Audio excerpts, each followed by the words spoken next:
listening to the Reckless Takes Podcast, covering sports, lifestyle, and nearly everything in between. Buckle up, boys and girls. It's time to get reckless. Today's episode of the podcast is brought to you by freezersports.com. Whether you are a new or experienced sports gambler, if you have not used a consultant site, you are missing out.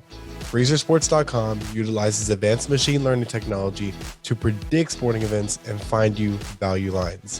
Visit the website today, that's freezersports.com, to view their predictions from their NHL, NBA, and MLB models, all for free. Yes, for free. Freezersports.com. Ladies and gentlemen, welcome back to another episode of the Reckless Takes podcast. I am your co-host. My name is Kyle, and I am here with Randy, aka the Giblet King, aka you can't guard Randy. Fuck with your boy. the can't guard Randy. That's a flag football thing, right? Yeah. All right. And what just happened in regards to flag football? I threw up. I threw up. So we are here today with a new face on the podcast. I've known this guy for longer than I can believe. Actually, it's been probably almost 10 years. It's been a while. Say upwards of a decade, probably. Yeah. So this is Jack. He's an old friend of mine. Very knowledgeable sports head. Jack, good to have you, man. Yeah, appreciate you having me on. Excited to talk some football. I'm doing There's my dog feel here. Do you want to give for about 5 minutes? So Yeah, cool guy so far? not bad. Jack, do you want to give us a little background of your teams or your expertise as far as which sports or anything like that? Sure, yeah, if you want to call it that. Yeah, so I've been a professional armchair QB since age 8.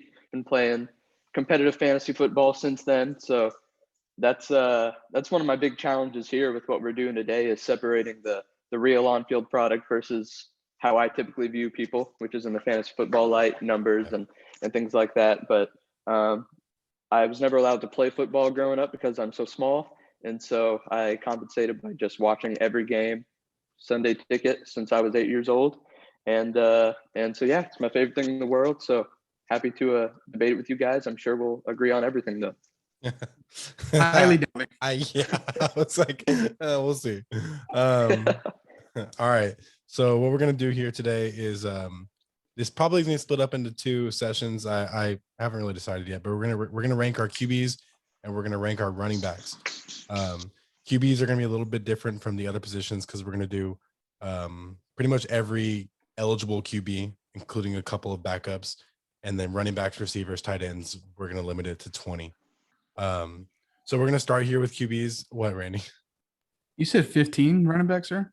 Did I? Okay, well, I did 20. So yeah, I did 20. I think you said 20. Yeah, I might have told Randy something else. But I mean, when you get out to the end, it's a little less significant anyway. But so let's start with QBs. So the way we're gonna do this is we separated them into tiers. For me, I don't know about you guys, but for me, the tiers are what really mattered, and the numbering within the tiers is where you kind of start to split hairs a little bit. So yeah, I'm gonna be focusing a lot more on the tiers, but I still did try to number them as best I could. So we're just going to go one tier at a time. We'll each give our top tier. Jack, why don't you start us off? What did you label your top tier and who's in it? So my first tier is not very large. I think there's one person in this league who is planets ahead of everyone else. He's the greatest football player I've ever seen. And he is not Tom Brady. He goes by the name of Pat Mahomes, and no one touches him. He is in a planet of his own. He's like a dead Mormon in that regard. Randy, so I'm curious if y'all have anyone else in his world, but it's just him for me. So am I giving my full top tier or just your top tier, whoever's in it and whatever it's called. All right. So my top tier superstars. I got more than one. I got Mahomes at number 1. Number 2, I got Josh Allen. I think he's gonna have a stud-like year. Number 3, you got to give it to Tom Brady. He's crazy. Number 4, I gave it to Aaron Rodgers. I was a little hesitant there because I don't know if he's going to play, retire. Who the hell knows? And then at number 5, I got Russell Wilson. You can't disrespect Russ. Damn, I'm shook. So See, yeah. So by these tiers, do you mean that you think these guys are all in the same league right now? Pretty yeah to me, yeah. Damn. This almost I seems mean, like so you're I ranked it predicting one. how the season's gonna go versus where we're actually at right now. So my list is like what I think is gonna happen next season, like because Kyle's like, who do you think is gonna like produce? Yeah, there's multiple ways to look at it. I think and then just also for reference for anyone listening, this is based on I should have said this before. This is based on next season. Kind of if you had to pick a player right now to take into next season, who would it be? Not total, future value or anything. So Lawrence isn't going to be like in our top 5, obviously. Speak for yourself. Yeah, my my my top tier. I have 2. I'm in between you guys. I labeled it aliens because, like Jack said, these guys are just like inexplicable, and it's Patrick Mahomes and Aaron Rodgers. And once again, I think that obviously Aaron Rodgers, if you scope it out to 2 years, Aaron Rodgers drops down because he's going to hit an age wall at some point. But I think that as of right now, he's still damn close to Mahomes as far as pretty much everything except for maybe mobility. Mahomes obviously still has more advanced out of pocket skills, but Randy, so I want to hear where do you think there's any drop off from the Mahomes, or you think Mahomes and Allen it's like neck and neck for you next season? Oh no. So obviously I think Mahomes. Like so the way I did my list is I separated the tiers, but I also did 1 through 32. So I think Mahomes is like the clear cut number 1 guy. I think he's going to be the guy. No one's better than him. No one's going to be better than him. And the reason I say Josh Allen is the dude from like not last year, but the year before that to last year, he made a huge leap, man. I just think he's going to continue to grow. He has a good coaching system. They're trying to build around him. They brought him Stephon Diggs. I think they're good. I think they need to upgrade their running backs, but we're not talking about that. But I think Josh Allen's going to have a stud-like year, man, fantasy-wise and statistically. And I think the Bills may be a Super Bowl contender next year. Yeah, I think sure. actually I know they are. Yeah. They're Super Bowl contender. So let's catch me and Jack up to you then, since you got a little bit bigger of a tier here. Jack, who was your second tier and what did you label it? So I didn't do the labels like you guys, but you're I good. think naturally these kind of fall into the groups that I could kind of tell you what the labels would be. So the tier 1 is just the Mahomes tier. He's his own thing. The tier 2 is like the cream of the crop. These established gods at the position, right? I've got Rodgers coming in at number 2. He's coming off MVP. Hope we get to see him this year. But as of right now, he's number 2. He's playing. It's hard to believe, but he's playing highest level he ever has. Yeah. After him, I have Russell Wilson. He, despite, them insisting on running a run-centric offense, he continues to just be unbelievably efficient year in and year out. He was 3rd in touchdowns in 2019, even though he was just 12th in attempts. Last season, he was 2nd in touchdowns, despite being 7th in attempts. He's just crazy efficient. He finds the end zone. It's unreal. And then I had to include Brady in that tier 2. He's 1,000 years old, but he's still out here winning Super Bowls in insanely competitive division. It's crazy to see. So those 3 are my tier 2. Cool. So my second tier, it's just labeled superstar. It's Josh Allen at 3. And wait, Jack, you didn't have Deshaun Watson at your in this group, did you? I don't. So it sounds like I might have more tiers than I ended up having like 8 tiers on my list. No, I do too. I have I might have I was more. pretty picky about the top. Yeah, so my superstar, I have Josh Allen.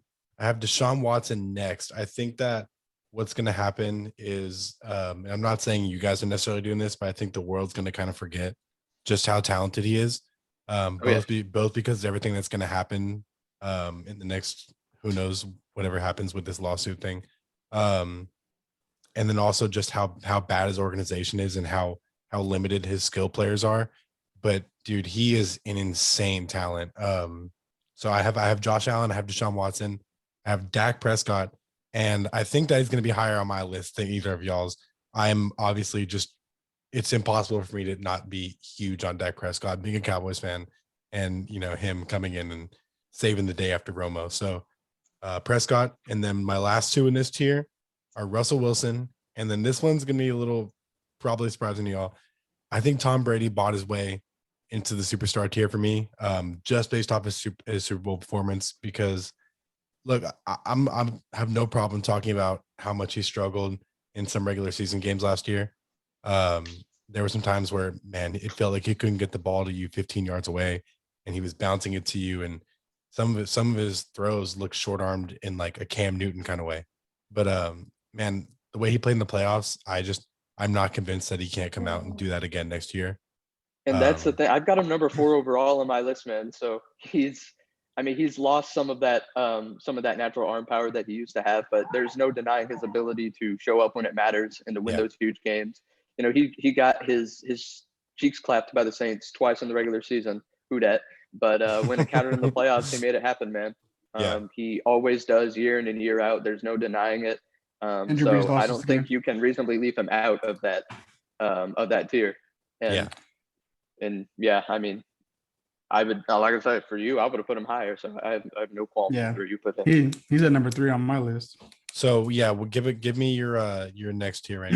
So my tier 2, at number 6, I have Lamar Jackson. I didn't think I realized I must have missed Tom Brady in y'all's list, because I thought y'all hadn't said him yet. Apparently, you both said Tom Brady already. Yeah, I totally missed that. Okay, all right, sorry. Go ahead.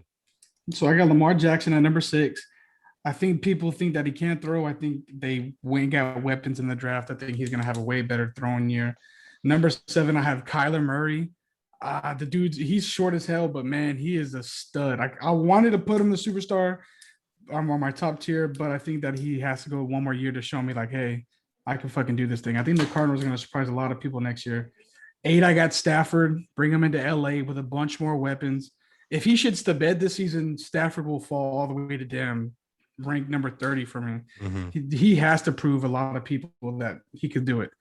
Number 9, I got Dak Prescott. I'm not going to disrespect Dak. I think he's still a solid quarterback. I really want to see what he can do on that ankle. If he comes out and wins games, I think the Cowboys have a huge chance to go to the Super Bowl from the NFC. I know your dick just got hard. My dick's hard every offseason, and then it's flaccid by week 4. Well, ours is hard the whole season, and then playoffs, referees screw us, or Drew Brees can't throw a pass over 50 yards. Number 10, I got Ryan Tannehill. The addition of Julio Jones just boosts him up so much more. And to be honest, Tannehill has stepped up a ton since being with Tennessee. Like, he has surprised me. It kind of looks like quarterbacks from the Dolphins just can't get it done, except for Fitzmagic. Then number 11 might surprise y'all a little bit. I got Justin Herbert. I think it's a little far. That does surprise me a little bit. I think out of all the rookies last year, he killed it. Even though I'm a big Joe Burrow cocksucker. So am I. What an aggressive 11's fucking not preposterous term for Herbert, but I would never. I mean, I won't come out right and say what you just said about Burrow. But I love basically Burrow. Right there with you. I'm straight, but if I'm ever going to change camps for anyone, it's him. I'll say that. But I get the Herbert love, and I have him not too far off from that. But I think when we look at the eye test, I think Burrow still got him there. I think Herbert was inherited a much better situation, and I don't think I couldn't put him ahead of Burrow at this point. I think if Burrow didn't get hurt, and I'm not scared of that knee in that old line, I would have put him higher, because Burrow's not too far off from Herbert. But if you look at the Chargers, they're a great team defensively and offensively. And I just think Herbert just has so many weapons. And then Burrow had a lot of weapons, but is that old line going to be able to block for him? Even though, to me, Burrow doesn't get phased by shit, man. He does not get phased at all. Even when he hurt his knee. And they worked on that O-line. They didn't get Sewell, which a lot of people are shitting on them for. But I get the move to get Chase. Oh, yeah, 100%. They did make some moves to shore up that O-line. So hopefully they take that next step forward. So we can actually see what he can do in the full season. Is your tier still going, Randy? No, that was the last one, Herbert. Okay. All right. So I'm going to do 2 tiers here, because after my superstar tier, which once again ended off at Tom Brady, I have a one-man tier of just called Lamar Jackson. Because who's in that one? I was you said, I'm like, and it actually doesn't have Lamar Jackson. It's just Baker Mayfield. No, and so I'm not ready to put Lamar in the superstar category. I think that I am one of his bigger detractors, I'm sure. I'm very skeptical of his ability to stay in the pocket and pass when it matters. And I think that's, it's not just, this is not just me taking guesses. I think it's proven that he can struggle in those moments. But once again, probably top 3 most versatile playmaker I've ever watched in my lifetime. He makes some insane things happen on the field. So that's He's the tier faster than Vic, and I of didn't just think I would ever say that. of this. Yeah, exactly. It's like, and I do think that there is more passing potential there than Vic ever had. We'll see if it comes to fruition, but I think it's there. So that's that. And then I have this next tier. It's called playoff caliber, and it's guys that I wouldn't mind taking into the playoffs right now, and trusting them to win me a ball game. And it's only 4 guys. It's Baker Mayfield, it's Matt Ryan, it's Ryan Tannehill, and it's Matthew Stafford.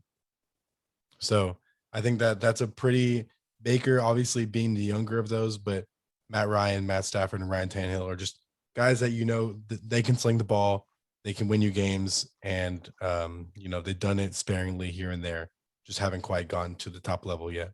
As you can see, in Jack's background, Matt Ryan had his chance, and that's what happened.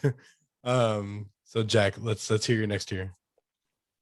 Yeah, so my next tier, I think I would describe this as next up plus Ryan Tannehill. It's a lot of these up and coming guys who haven't quite reached that cream of the crop, like the Rodgers, Brady, and Wilson, but they're on their way there. And then also Ryan Tannehill, who has made this very strange meteoric rise at like age 30. But still passed for 75 yards in a playoff game. And that didn't happen that long ago. That's the kind of thing that concerns me. Right. I feel that. At number 5, I have Josh Allen. I was skeptical about him the last couple of years, but I can no longer deny how he just keeps improving. One thing that I think is pretty crazy is everyone kept talking about how his rushing touchdowns would go down. He was bound to regress there, but he has had 8 or more rushing touchdowns in every season so far. And this year he just took that passing game to a next level. He was top 5 in yards, touchdowns, yards per attempt, quarterback rating. The Stephon Diggs effect, like they finally got Allen his darling weapon, and it worked wonderfully. So he just continues to look better year in and year out. I think it's going to be terrifying what he does this year. Statistically, he could take a step back just because he had a unicorn-like season, but he looks incredible. Like he looks like the real deal, and that pick is really paying off for him. 6, I am a Cowboys hater through and through, but I'm not going to let that get in the way of a rational perspective. Dak Prescott is the real deal, man. I've been watching him since he took over the starting job at Mississippi State when I thought he couldn't pass and he was only a runner. And since then, he has proved to me this dude just has intangibles. He's an incredible leader. Last season, this is pretty crazy. He was on pace last season for 371 passing yards a game, and Mahomes finished first with 316 a game. Yeah. So Prescott was on pace to absolutely destroy everyone else from a passing yards a game perspective. He was like having a Winston season without the turnovers. And the season before that, he was over 300 yards a game. So, some of that has to do with all the injuries in Dallas and their defense that can't seem to keep up with anyone the last couple of seasons. But he's doing everything he can to carry the load on offense. He's got tons of weapons there. So hopefully the injury doesn't slow him down, but he's a determined guy. It seems like he's coming along nicely. So, I actually have him above Deshaun Watson, who I have coming in at number 7 right behind him. Watson, I'm not real confident we'll get to see him this season. So who knows? I kind of agree with you, Kyle. I think people are going to kind of forget about what Watson has done. But even after they took away Hopkins from him, which I have no words for that one still. Hey man, David Johnson can catch a hell of a pass, man. For a bag of Cheetos, bro. For a bag of Cheetos. All that, his top receiver really was. I mean, you got Will Fuller, who can't stay on the field, and Brandon Cooks, who can't stay on the field. Didn't have the concussion problem. Hey, don't you dare forget Super Bowl champion Randall Cobb running and like drag routes all game. Having to throw to all those guys. Watson finished first in yards and yards per attempt, second in quarterback rating, third in completion percentage, And this saying nothing about how great he is at running the football. The one thing against Watson is whenever I watch him, I find myself frustrated because he holds on to the ball too long. I think he's always has that pressure to just make things happen because he has no help around him. But if he could work to get rid of the ball a little bit faster, the sky's the limit for him. And for his sake, I hope he gets out of Houston because I have no idea what those guys are doing there, man. No idea.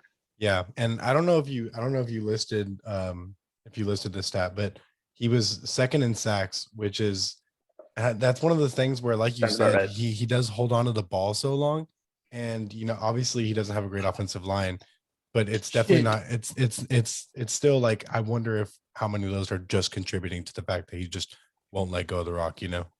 Well, shit, when you don't have no one getting open, sure. You have no one open down the field. Then he has the worst tight ends in the league. Yeah, dude, the Texans are a fucking donkey shit. Our flag team. Their second wide receiver is like a 6th-round pick, Nico Collins. Yeah, fucking. That's their second guy right now. And like, imagine if Brandon Cooks goes down. Who's he? Yeah. What was he gonna throw to Kiki QT? He can't stay on the field either. Where's Kenny Stills now? He's not there anymore. He's a free agent. Okay. I can't keep track. I think he's still free agent. Yeah. Okay. Which surprises me because Kenny Stills is kind of decent. Better than some receivers on teams. He's fast. We can, I mean, shit. Yeah. Right. Well, Randy's a little partial because I think he just got a jersey card of Kenny Stills. And so he's like run in a straight line down the field pretty well. I mean, the Saints can use him again. Who the fuck do we got? Shit, yeah. We got Marquez Callaway, brother. All right. But yeah, I'll keep going. I got a few more left in this tier. Whoa. Yeah, I think Jack's actually 2 tiers behind. So I think he's gonna go for a little. I think he's gonna go for a little bit here. I think you are, right? I'm in my 3rd tier here. Okay. But yeah, my 3rd and 4th tiers are both kind of the rest of my tiers are kind of large actually. So yeah. 3rd, I got Lamar Jackson. He's one of the ones that was tougher for me to place because we saw what he did his MVP season. But some of that is kind of a result of it's really hard to game plan against this guy. But how good is he really going to be as a thrower? He's the only quarterback to rush for 1,000 yards in a season since he entered the league, and he's done it twice. He did the past 2 seasons. But his yards per game did go down by 25 yards per game last season. That wasn't too much of a shock. I think he was down to come back down to earth a little bit. But he was also 27th in completion percentage. And so even though he's taken Nick Foles, Nick Mullins, Andy Dalton. Passers, yeah. He's taken a big step forward since he entered the league, but he's still got a ways to go. He's got an absolute cannon for an arm. He makes good decisions for the most part. And I'm not worried when he steps back to pass, but if he could be a little bit more accurate, that would be nice. They're getting him some weapons around. That should help him, be able to take more shots downfield and I think get those numbers back up a little bit. I know he personally wants to be able to run less and pass the ball more. So maybe he'll be able to, perhaps we'll see a season where he doesn't have to run 1,000 yards this year. We'll see. I hope. But I still got to keep him in that top 10 for now. The guy's unbelievable, and I'm definitely rooting for him. After him is the kind of outlier in this tier, which is Ryan Tannehill. Like I say, he's made this meteoric rise ever since he took over that starting job for the Titans. And I thought he was going to come back down to earth, but he hasn't yet. They're one of these, super run heavy offenses. He was only 18th in pass attempts this season, but he was 7th in touchdowns, 3rd in touchdown percentage. About 7% of his passes go for touchdowns. He doesn't throw a lot of interceptions.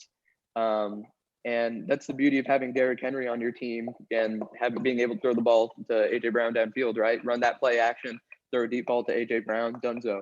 Yeah. But he had as many rushing touchdowns as Lamar Jackson this past season, 7. He was first in play action yards. So like I said, that, it's one of 2 things. Their whole offense, either hand the ball off to Henry or pretend to hand the ball off to Derrick Henry. And it works like a charm. And now they have Julio, so it's going to be a nightmare. But he's deceptively mobile too. I say deceptively is kind of odd because he was a wide receiver at Texas A&M for a while, but people don't seem to remember that. And he doesn't seem that fast. So he was more of a possession kind of receiver, but he's deceptively mobile and he doesn't make mistakes. Really good guy to have in your team. And I think he could be a dark horse MVP kind of guy this season because of those weapons he has and what our defense is going to do. Henry or Julio, pick your poison. And then finishing off this tier, I have Kyler Murray. I so badly wanted to put him higher because I'm a big fan of Murray. But I think the biggest thing with him is he doesn't take a whole lot of chances downfield. He makes a lot of these short kind of dink and dunk passes. You know, he was only 22nd in yards per attempt, 23rd in yards per completion this past season. One really good thing about him though is he's used that speed. He has incredible acceleration. He just dude, when he gets just to off the ground so outside, man, quickly. if you don't have someone spying him, it's first over. down. And he can He's throw. second He's a in good rushing thrower. yards among quarterbacks. Yeah, since Lamar entered the league, he has an absolutely cannon for an arm, and he's actually really good on the deep ball. I found he was last year on deep balls. He had 874 yards, 8 touchdowns and no picks, and 126.8 passer rating, which was second or third in the league. So he's great on the deep ball, but they got to find ways for him to do that more because he's just kind of, you know, throwing these 5-yard passes much too often. And he's got too many good weapons around him to keep doing that. So that's the next step for him, I think, is to get the ball downfield more because he's excellent when he does it. He's a very accurate passer. When he, you know, went to Oklahoma, all I had ever heard about Kyler was he was this legendary high school quarterback who just ran the shit out of the ball. And I didn't actually expect him to be able to pass the ball. And then I watch him as a Sooner, and I'm like, oh my God, you can't stop this guy. I mean, he's just as good of a passer as he is a runner. So I think sky's the limit for him. He's going to move up this year. Hell yeah. It's just, you know, is he able to take that step here's forward? something like this is down the field passer. A cool stat that I just stumbled across right now. He was 4th in game-winning drives, and he was 3rd in fourth quarter comebacks. And so, you know, you're up there with guys who like Tom Brady, Mahomes, Stafford, Wilson, guys who've been doing this for a really, really long time. And so it doesn't matter what situation you were in or who you were playing against. The fact that you can do that at his age, you know, that speaks for itself. I'm huge on Kyler, man. I love him. I love Kyler. Like, I really love Kyler. That's why he was so high on my list. I think, you know, you add AJ Green, who I think people are sleeping on a little bit because of the Bengal years. I think that if AJ Green stays healthy, that's a slant boy for him. And you got D-Hop over the top. I think never mind. I ain't gonna say that reckless shit. They're in a tough division to make any predictions. I was gonna say if they can let AJ Green handle that slant boy shit though, and let Kirk get down the field a little bit more. Yes, please, Christian Kirk get down the field. I took a risk on him in fantasy. I would love for him to do it. I think Christian Kirk's a phenomenal deep ball receiver, man. Who else do they have? I know they have one more. I like Isabella. I think he's underutilized. I really like Isabella. Like John Ross. He's done though. They also drafted Rondale Moore, like Isabella. Yeah. I was holding on to him in one of my dynasty leagues, thinking, you know, this might be the year where he maybe steps into that third guy role, maybe has a few blow up plays, but he's done. He's like John Ross. He's done in Arizona anyway. Yeah. Maybe they'll hold on to him. They don't care about him. All right. So my next tier here is it's only 2 players and it's right under my playoff caliber. And that's not to say that these guys aren't really guys that I would hate to have in the playoffs, but the tier is called Time to Show It. And I think this is these guys' last chance to really be considered playoff caliber quarterbacks.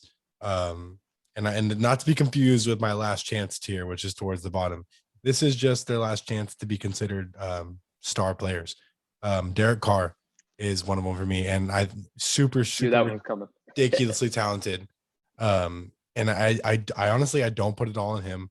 I think the franchise is headed in the right direction. I think, and who knows, it could blow up. I feel like every year it could blow up on them, and like one day they could just become the next Texans, you know. And it's all just going downhill. But Derek Carr is ridiculously talented. There's nothing I can really point to that he's terrible at. He's mobile enough. He has a really good arm. He's accurate enough. And then the other guy here is Kirk Cousins. And I have a feeling that you guys might have him a little lower. Obviously Randy does now. But dude, I get this whole thing of Kirk Cousins losing on primetime games. And it's really easy to fall in love with the idea that Kirk Cousins is a shit show. But I mean, when it comes down to it, when the situation is right around him, like he can play the position, man, and he's a good game manager. He's not ridiculously talented in any one facet, and I guess as we go down this list, none of these guys really are. but I think he's just overall well-rounded enough to where I wouldn't be mad if I was taking him into a first-round playoff game.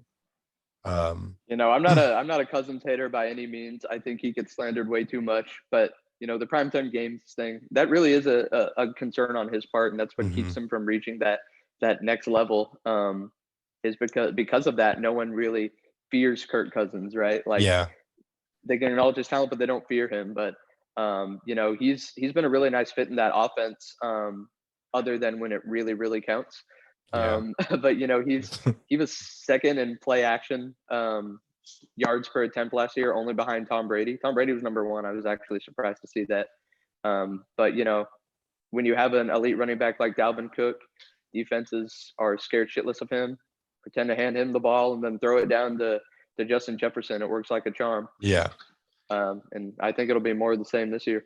Yeah, and I think I tried to do this without considering their weapons because I'm thinking if I have to build a team around these guys. But on that note, I will say that I think Kirk Cousins is in for an even better year than last year. So I think Jefferson is going to become an even more versatile playmaker, and it's just going to do wonders for what Cousins can do with it. Cousins better do something with it, or he's out. Yeah, well, I feel like that's every year. They're gonna let him go, but there's more pressure with Kellen Mond. I do think they like Kellen Mond. I don't know. I would too. We'll see. I'm not big on Kellen Mond. I want to be. He's San Antonio guy, but I watched him at A&M and I just wasn't convinced. I agree. I don't think he's like good. I hated what I saw from Kellen Mond, and granted, he's in the SEC, and for that being what it is, he handled it decently well. But I also was never impressed with him. But from what I hear from teams, clearly he got taken pretty damn early. Teams like him a lot. And I've been hearing a lot of. I think that was more of a light of fire under Cousins kind of pick. Yeah. Some people are saying Cousins is going to lose the job sometime this season. I don't buy that. They would have to be like 3-10. They're handing the reins to Kellen Mond. I've been hearing a lot of stuff that the Vikings like him at camp. They like him a lot, but obviously that's no pads. They're not really doing much. And also, what are you going to say? They took someone on day 2 though. Like, I think he was a third or a fourth. He was third. Like they took someone in the second round. I don't think there's any expectation that he's. I do it too. I do it too with the whole that they're saying that they like him in camp, but what's the alternative? Imagine Mike McCarthy's at a press conference. He's guy's on the bubble. Zeke looks like shit. He's like, we are so fucked. But what's the alternative? The pressure's on for Cousins though, man. You got Irv Smith, who I think is going to be a breakout tight end this year. You got Justin Jefferson. You got Adam Thielen. You got Dalvin Cook. If Cousins doesn't produce this year, they don't make playoffs. They gotta let his ass go. He's gonna find himself as a backup for the Panthers or some shit. This is shit. Or go back to the gotta hold up too, though. I think go back to the Washington Vikings football team. Used to be this really feared defense, and last couple of years they've kind of started to slide down a little bit. So defense got to hold its end. And if the offense can stay healthy, then they should be a playoff team. And if they're not a playoff team, then Cousins should be a little bit worried. Yeah. They beat the Saints, and then next round got mollywopped by the Niners. I'm gonna do my next tier really quick because this will be really simple because you guys have already listed all of them. I think. Actually, no. You know what? No, I don't think so. We've talked about them. Jack, go into your next tier. I think our next tiers are gonna play into each other. Okay, gotcha. Yeah. So my next tier, I guess I would call these borderline Pro Bowl guys who, if their chips fall right, they're guys who can have that kind of a season still. At 11, I've got Matthew Stafford. I'm really curious to see what he does in a McVay offense. That being said, McVay changes his offense every single season. So I don't know what it's actually going to look like this season. Air raid. It's going to be a fucking air raid. 110. McVay already came out and said that he was like, Stafford's a fucking stud. Yeah, I mean, there's no doubt McVay loves Stafford, and I think he's going to I don't think he's going to do this whole, run the shit out of the ball thing. I think he got Stafford for a reason. Yeah. Stafford has always, had this ability to kind of, make do with the cards he's been dealt. He's only failed to reach 4,000 yards in a full season one time. That was in 2018. Wow. Last year he was third in yards per completion. I'm sorry, that was in 2019, and fifth last year. So dude can throw the shit out of the ball. He's got a cannon. And now he's got, I guess you could, See, I want to call McVay a mastermind, but sometimes I'm like, well, I thought that last season. This year, I don't really know what he's doing. So I think McVay, he might get back to mastermind status this year. I think he's got a plan for Stafford, and I think he's going to fit in well with that offense. So this is finally Stafford's chance to actually start winning games. Mm-hmm. If he doesn't start winning games this time around, maybe we were all a little bit fooled by his talent. Yeah. After him at number 12, I've got Matt Ryan. Contrary to what I've got in the background going on in my background here, I do have lots of respect for Matty Ice. I think he gets a lot of slander these days for someone who was an MVP just a few years ago. But he has been top 5 in passing yards for 8 out of the last 9 seasons. That's pretty bonkers. And sure, he's had Julio that whole time. But I don't think you can deny the talent of Matt Ryan. No way. I always had this joke with my dad that every other year Matt Ryan decides to be elite, and then every other year he's kind of middle of the road. I don't know that this is going to be an elite year, so maybe that trend has finally ended. Maybe he's fallen a little more towards the middle of the road guys, and that would make sense because he's like 35 years old now, somewhere in that range. But he's still immensely talented. Unfortunately, I don't think we're going to see a whole lot coming out of Atlanta. Particularly in the NFC South. You don't think so? I see a lot of people are taking the opposite stance. A lot of people are thinking that they can have a turnaround year. I'm a little bit more in that camp, to be honest. I think that I don't know what a turnaround year would really look like from 4-12. Like, because you could say 6 or 7 wins is a turn. Yeah, you could say that's a turnaround. Well, we have to account for 17 games now. So I mean, I wouldn't be shocked if they go. I wouldn't be shocked if they go like 10-7. I think that there was a lot of shit in the beginning of the season that just went in horrendously wrong ways that should have broke better for them. And then they started to play better. Their defense get decimated every season. That's one thing. Yeah. And that's why Ryan always has to throw 600 times a year. Exactly. Yeah, exactly. And so like there was a lot of things that happened towards end of games, and obviously the defense didn't hold up. But even if you have an incapable defense, some of those games will usually break your way, and it felt like nothing broke their way. So I got off topic, but I'm very on to the whole, and eventually we'll do our over and unders for wins, and I'm going to be hammering the over for the Falcons. Spoilers. Eagles to the Super Bowl. We'll see. I'm not a believer in the Falcons, but I'm also naturally as a unabashed Falcons hater. So yeah, they're my least favorite. I hate on them more than the Cowboys. I think they'll make the playoffs still, though. I can still be rational though, but I don't think there's any chance in hell they're making playoffs. I think if things go really well for the Falcons, they might not lose the division. Yeah, but we'll see. At number 13, this might be a little high to some people, but I have no problems putting the Tiger King, Joe Burrow, at number 13. That offensive line did him no favors last season, but he was still doing everything you could have possibly asked for out of a rookie quarterback. He was 7th in yards per game. That was as a rookie with a paper offensive line. And he had the second lowest interception percentage in the league. That was only 1.2% of his throws were interceptions. So for a rookie to have such good decision making that early on is pretty incredible.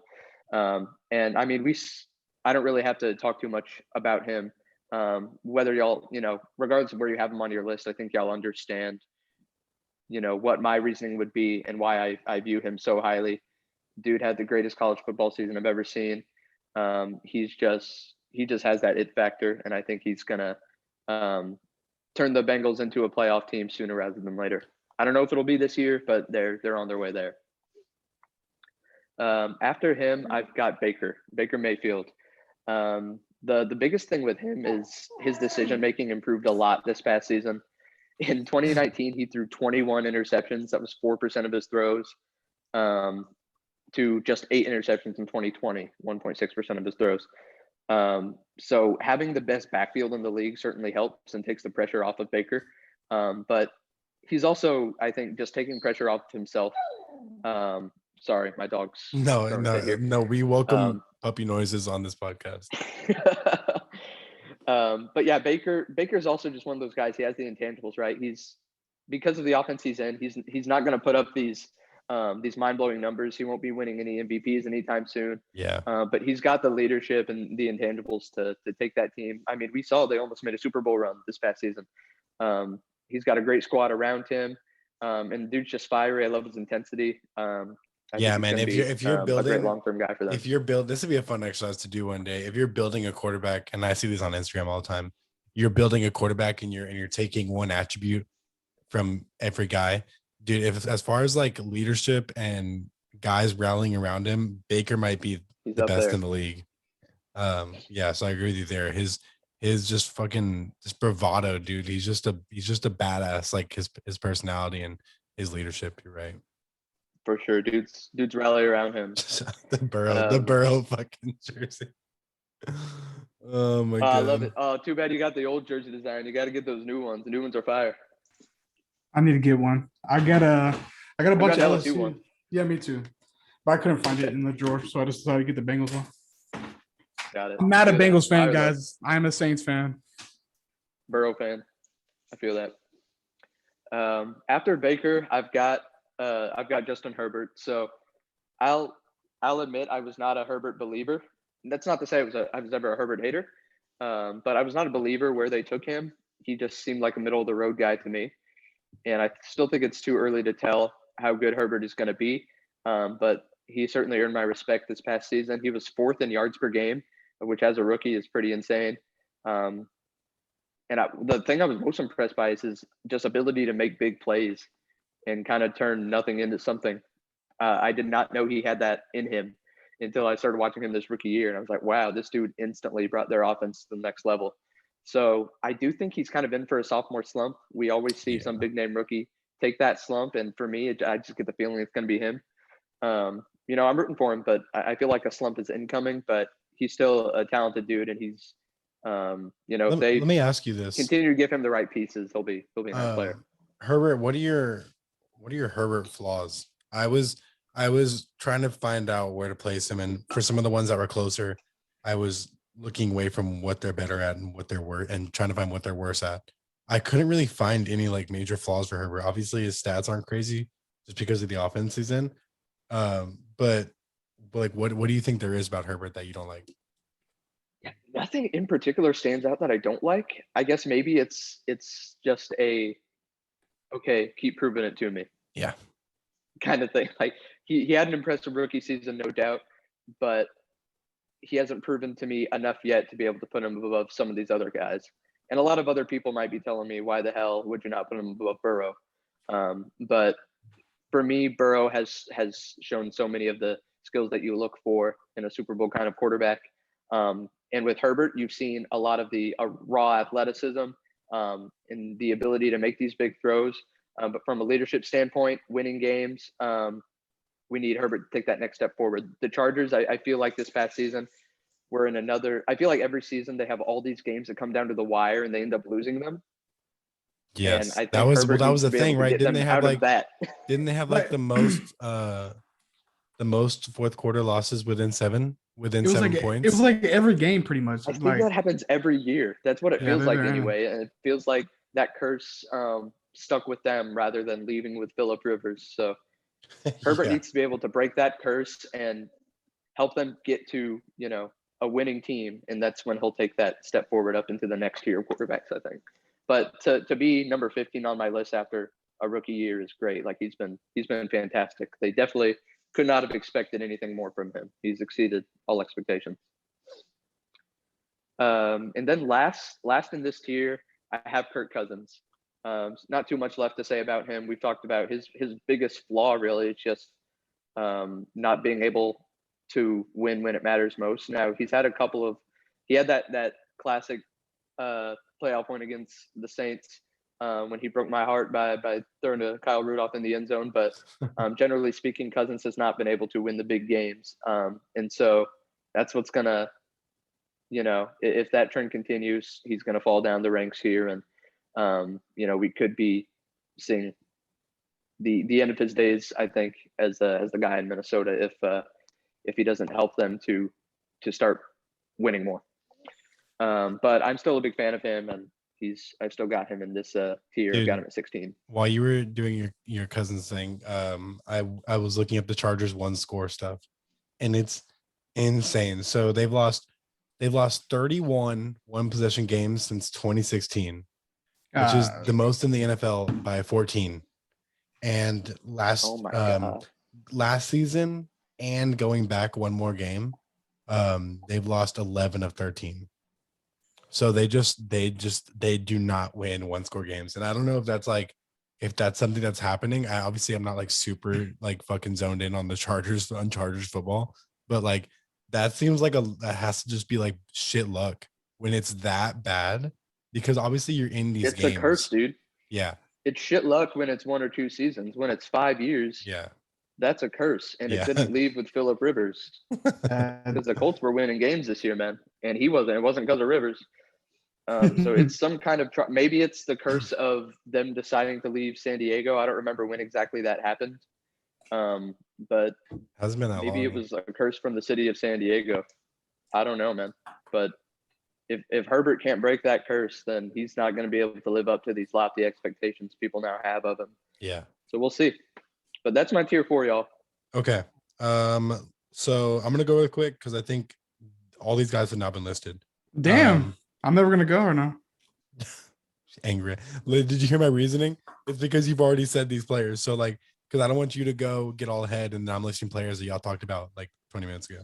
So this tier is talented youngs with flaws. Kyler Murray. I know y'all have already listed him. He's down here for me. We've already gone over him. Kyler Murray, Justin Herbert, Joe Burrow, and I put Trevor Lawrence in here. I don't really have Trevor and Herbert. I don't really have any real poignant flaws with them. Lawrence is more because I think that he's gonna be better than a lot of these guys, but I don't want to put him at the bottom. He's going to be ridiculous. Yeah, exactly. And Burrow, my one thing I'll say about Burrow, because I feel like no one really had any flaws about him, and I was kind of searching for one.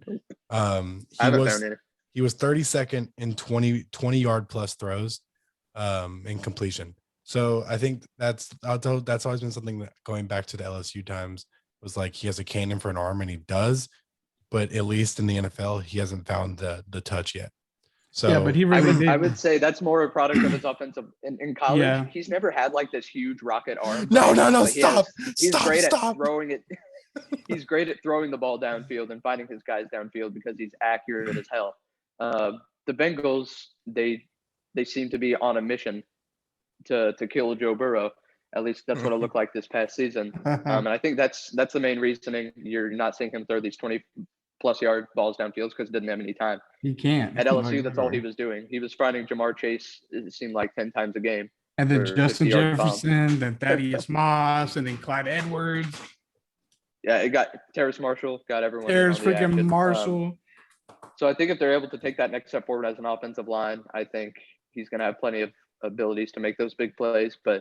And that's the big reason, you're seeing all these people come out this year saying Bengals are idiots for not drafting Sewell, which they might be. Sewell falling to number 7 or 8 was crazy to me, because I think before this age of quarterbacks always going in the top 1, top 3, you used to see offensive linemen going number 1, and I think there were tons of historical drafts where you would have seen Penei Sewell go number 1. So the fact that he fell that far is crazy. That wasn't like we need Jamar Chase. That was preparing for when Joe Burrow wants to leave in 3 years. And they're like, hey, your buddy's here. Don't forget, like, your best friend is your receiver. And that was also probably seeing what teams like the Eagles did this year. And like when the Eagles drafted Jalen Reagor and could have had Justin Jefferson, that's probably fear of missing out on the next great NFL receiver, because Jamar Chase is ridiculous. So I think it was a little bit of, making Joe happy and also not wanting to miss out on that next superstar guy. Because no one's going to be excited to go watch Penei Sewell play, but fans are going to be thrilled to go watch Jamar Chase catch the balls from Joe Burrow. Exactly. Cool. So where did you have Lawrence on your list, Kyle? Oh, mine. Where you're at? 13, 14, 15, 16. So he's 18 for me. 18? He's right there with Murray, Herbert, and Burrow. I think that these rookies is a challenge. Yeah, exactly. And I'm not gonna sit here and be like, Cam Newton has proven himself. He is above Trevor Lawrence. Like, I think that he's going to be better. I don't want to put him too high and look back on this and be like, what the fuck was I doing? Yeah. All right, Randy, pick up where you left off. Oh my God, it's my turn. All right, my turn again. My next tier is like the guys that I would love to see in the playoffs this year. I put as a like good starter. So at number 12, I got Baker Mayfield. I think that he, from 2 years ago to last year, he took a huge leap. And he has Odell, Jarvis, stuff like that. Like, I think Baker and the Browns should be a Super Bowl contender, or at least in the talks of it. I think Baker. I like 2 years ago, I didn't really like Baker. I thought that the Browns made a huge mistake, but now I'm like, all right, Baker's the best out of that whole group. Obviously, not Josh Allen. And then at 13, I had Big Dick Burrow. I wanted to put him big in the great fat starter. juicy cock Burrow. I wanted to put him over Herbert, but just because he got injured, I just don't know how he's going to be on that knee and stuff like that. I love Burrow. I think Burrow has amazing weapons. I think Jamar Chase was the right move. I think Burrow's going to have a stud-like year. He doesn't look phased. I thought that when he came in the NFL, he'd be phased by a lot of shit, and he just wasn't. Like, he wasn't phased by the pressure. He had a lot of – Not at all, man. He just got that it factor. Yeah. He drove – they were playing the Chargers, drove all the way down the – drove all the way down the field with the Chargers, and Randy Bullock fucked them, obviously hitting it wide right. But I have high hopes on Burrow, man. And then at 14, I have Derek Carr, who I really like. I think that the Raiders, and what were they, 10-6 last year? I'm pretty sure they were second. No, they were 8-8. Something like that. 8-8. Oh, 8-8. I don't know. The Raiders special. Fucking 9-7, 8-8. Shit, I don't know why I thought they were 10-6. I feel like the world wants Derek Carr to succeed. Can we agree? Oh yeah, 100%. I think that they have weapons. Darren Waller. Oh, I can't wait till we get the tight end. Saw the guy in Hard Knocks. Derek Carr, what a guy, man. I do not love him. Nicest dude. I think that Derek Carr kid. I mean, he just needs to take that leap. If not, if they can't make the playoffs, if I'm Derek Carr, I'm going to be like, you know what? Give me the fuck out of Las Vegas. Let me go somewhere where I'm going to succeed. Then at 15, take me to Houston. Hell no. Fuck no. At 15, I have Deshaun Watson. If I knew, whoa, you haven't listed Deshaun Watson yet. Listen, because this is for next season. I don't mean it like that. I get it, but look, if I knew that Deshaun Watson was playing next year, he'd be top 5 for me. I don't know if he's playing. I don't know how this lawsuit is going to be. He's not being a Texan ever again. He already said it. I think this is more a product of Kyle and I were strictly kind of ranking. These are the best players, right? Yeah. I was going off. Whereas you're kind of ranking them. These are kind of my projections for next season. Yeah, next season. I see a different perspective. Because Kyle in the chat was like, next season only. If he got traded today, if we like right now, if we got a text saying Deshaun Watson got traded to another team, he'd be number 5 for me. Or Russell Wilson. Well, even if they just said he's not going to be suspended, even if he was on the Texans with this roster, he's not playing. He's not playing. He already said he's not playing for the Texans ever again. He's already said it. Yeah, we'll see. He does not want to be with that shitty organization. Holy shit, they look like my flag team. We suck so bad. He's going to end up in Denver because they're not going to stick with Drew Lock or Teddy Bridgewater. Yeah. And they're like, well, we have all these weapons now. We should probably get something to throw to him. He'll end up in Denver. It's just a matter of when. Or Rodgers would be in Denver. Whatever happens first. Yeah, the right now the Denver QB battle is Teddy Bridgewater, Drew Lock, and then that guy that went 2 for 9 and 17 yards last season. Yeah. the practice squad. So do we want a guy to throw it 40 yards downfield and get picked off, or do we want a guy to throw 3 yards downfield and get picked off, scored 14 points a game? Pick your poison. You know, I mean, I love Deshaun Watson. I have a Deshaun Watson jersey. I just think the Texans are fucking retards, man. Wow, that's a really extreme term to use on a podcast. I don't give a fuck. Continue. This isn't for the weary. So at 16, I have Matt Ryan. I like Matt Ryan's arm. I just think Julio Jones gone. I know they have Calvin Ridley. I know they have Kyle Pitts. I just don't think the Falcons are going to be much. I mean, I could see them in the playoffs. I could see the NFC East being like that. We clearly all did this ranking differently. Oh, 100%. because like I think you factored in a lot of like next season stats. Yeah, 100%. Okay. What's the fun of us all being the same? All right.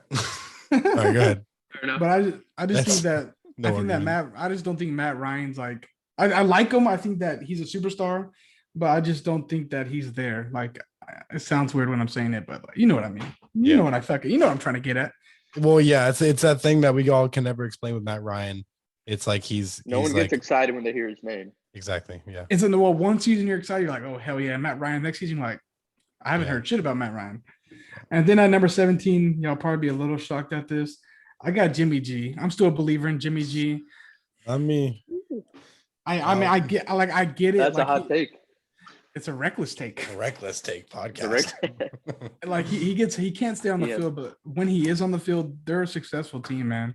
When he's not on the field, the 49ers are not successful. That's got to say something. What were they last year when he was hurt? Oh, they made the playoffs. I get, and I mean, I feel throwing the ball. That's one of my main arguments about Jimmy G is I feel like when he goes down, they still find a way to win. You know, but not last year and the year before that, his first year with them.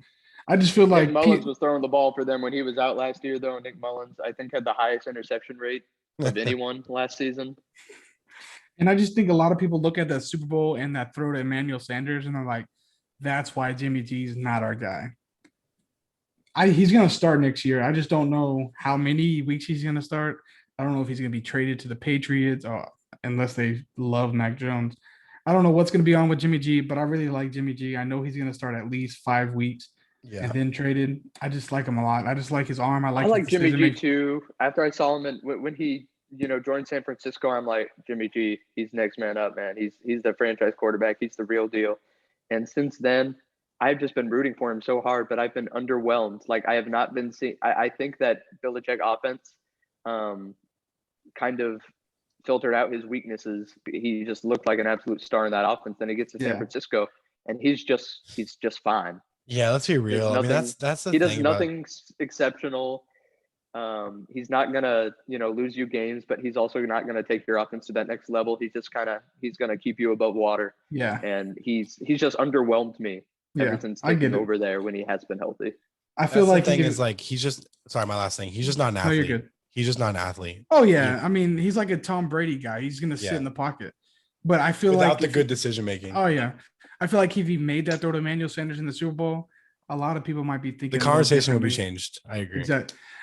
And really, it wasn't like a horrible throw. Emmanuel Sanders is also slow as shit. But like 1,000. I mean, I just like Jimmy G. I like that offense. That offense is good. When you got George Kittle, Debo Samuel, Ayuk, they got rid of Kendrick Bourne. Yeah. Did they draft I'm not anybody? convinced his days as a starter are over. Oh hell no, nah. He's a quality quarterback. Even if it's with the Niners, shit, he might be the Broncos starter. He's a bridge guy though. I don't think he's taking someone to the next level. He could help actually make that Denver offense relatively potent. Yeah. And help them actually win some games because they do have a strong defense. Yeah, so really he could be that bridge guy in a place like Denver until they find their franchise guy. They could have had him. They could have had Justin Fields. His days in San Francisco are numbered. They could have had Fields, baby, and they screwed that up. All right, that's the last for my tier. Okay. Let's see. I think I will probably go next, and I'll kind of lead the pack on some guys we haven't talked about yet. What number are you on? Cool. I am now on 19. Cool. So let's see. I have a little tier, a one-man tier, right below, and this is my preference. I know that this is a unpopular take, but right below those young guys I listed, I have a tier of Daniel Jones because this is partially because I don't think that my next tier is called Last Chance. I don't think this is Daniel Jones's last chance. I think that the Giants really like him. I think that he has a couple more years to prove what he needs to prove. And I just like what I see from him, man. I think that his guys like playing for him. And I know that that's like a really overused take is like the guys rally around him, but I am still a believer in that. Whether or not that's like old school. I love watching players love to play for a quarterback. And I think that once it's another one of those cases where he's not exceptional at anything, but he also doesn't have like any crazy flaws. They just fucking lose ball games. And I don't think that's always on him. I think I've got him quite a bit lower on my list, but I understand, why someone would like Daniel Jones and have him higher. I was surprised to find he was actually the number 1 ranked passer in the league on deep balls last season, 134.3 QB rating when throwing a deep ball. He had 636 yards and 5 touchdowns. So he doesn't get a whole lot of opportunity to throw a deep ball because that offensive line has not done him any favors. He has a 9.1 sack percentage, which was second worst in the league, only behind Carson Wentz. And he only threw 11 touchdowns last year in 14 games, which was down from 24 in 12 games as a rookie. So he took a big step backward in terms of production last year. And I get what you're saying. You don't think this is his last chance, but I think this year could be his last chance. We're in the age of quarterbacks in this league where teams have little to no patience. Like back in the day, in like the 80s and shit, you could draft a quarterback that could suck for like 4 years. Yeah. And then take that step forward in year 5, and teams will have that patience, like someone like Troy Aikman. But this day and age, you kind of need to produce pretty damn quickly as a young quarterback in this league, which kind of sucks. But that's how it is. And he's got plenty of weapons, and I think they just need to be able to protect him and protect Saquon. And if he's able to take Evan that Ingram next needs step to forward catch this a year, I definitely goddamn think pass. he can. Evan Ingram's to Yeah, stay freaking healthy. man, that guy.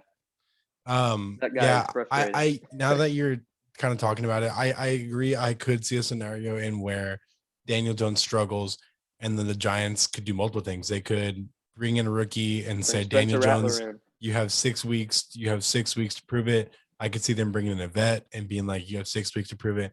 I could see there being 3 quarterbacks in the mix next season if Daniel Jones doesn't show it. But look, if he doesn't this year, then like I'm off the wagon. Like because I'm obviously higher on him than you guys are, and the Giants Giants are giving him every chance. And so if he blows it this year, like, I'm out.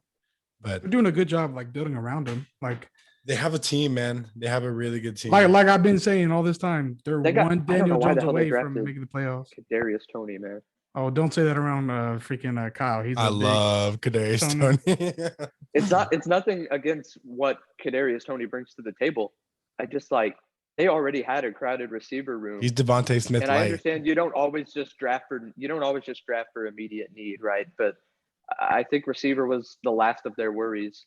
And there was kind of a stretch where they took him. They obviously love him, and I guess they're going to try to find ways to fit him into their offense. But I don't think that's. See, I felt validated because I had him going 1 pick after he went. I called him going that early, and everyone was shocked by it. And I was like, "Oh wait, you guys weren't expecting Toney to go here? Like that's what I had wanted." And so that's one of the reasons I'm really high on him is because I feel validated by like picking him so early. That's fair. He's a talented player. It's nothing against him personally. I just thought it was strange. Can't strange catch selection and strange pick. I think he's going to be one of those guys where they have to kind of